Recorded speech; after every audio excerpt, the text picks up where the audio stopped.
कहानी शुरू होती है इन जंगली भैंसों के झुंड से जो घास चरने के लिए जंगल जाती हैं। इनके साथ बहुत सारे ऐसे बछड़े होते हैं जो पहली बार जंगल जाते हैं। ये ज़रूरी होता है कि इन्हें जंगल के ख़तरों से आगाह किया जाए।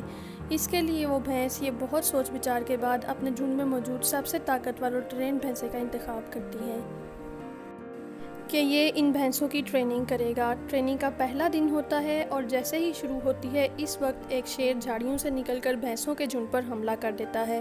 भैंसों में भगदड़ मच जाती है।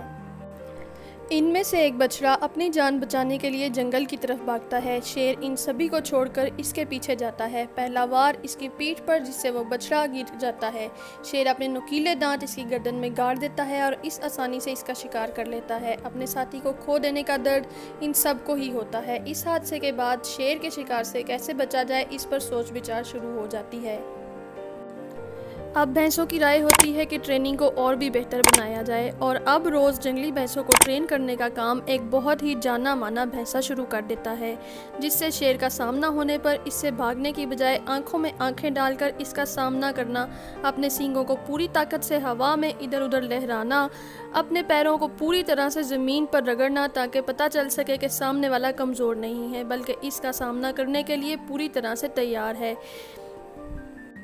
अब इस ट्रेनिंग में इन बातों को महज बताया नहीं जाता था बल्कि प्रैक्टिकल भी करवाया जाता था। और फिर एक दिन शेर इन पर हमला करता है और एक बछड़ा इसका डट कर मुकाबला करता है। वो अपने सींगों को हवा में तेज़ी से लहराने लगता है और अपने पैरों को तेज़ी से ज़मीन पर रगड़ने लगता है।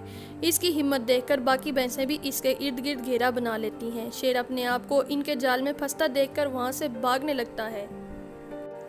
उस बछड़े की हिम्मत देखकर सारी भैंसें अपने नन्हे साथी का साथ देने लगती हैं और सारी भैंसों ने अपने नन्हे साथी को ये बता दिया कि अगर तुम हिम्मत दिखाते हो तो हम सब तुम्हारे साथ हैं और तुम अकेले इस हिम्मत से हम सबको एक नई ताकत दी है और आज इसकी वजह से हम बेखौफ होकर ज़िंदगी गुजार सकते हैं। दोस्तों, हमारी ज़िंदगी की प्रॉब्लम्स भी शेर जैसी ही हैं। प्रॉब्लम्स हमें डराती हैं।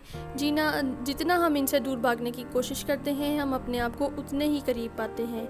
जैसे ही छोटा बच्चा इस शेर को सामना करता है, इसके चैलेंज को एक्सेप्ट करता है, बिल्कुल उसी तरह जो भी प्रॉब्लम्स हैं इनसे भागने की बजाय इनका डट कर मुकाबला करें, इनका हल तलाश करें। अगर आप हिम्मत दिखाते हैं पूरी दुनिया आपके साथ रहेगी, वरना डर डर कर जीने वाला, प्रॉब्लम्स का रोना रोने वाला घुट घुट कर मरता है और सादा सी ज़िंदगी जीकर दुनिया से रुखसत हो जाता है। इसलिए मैं आपसे ये कहूँगी कि चैलेंज और प्रॉब्लम्स का सामना करके जो बड़ा काम करते हैं वो मर कर भी लोगों के दिलों में अमर रहते हैं।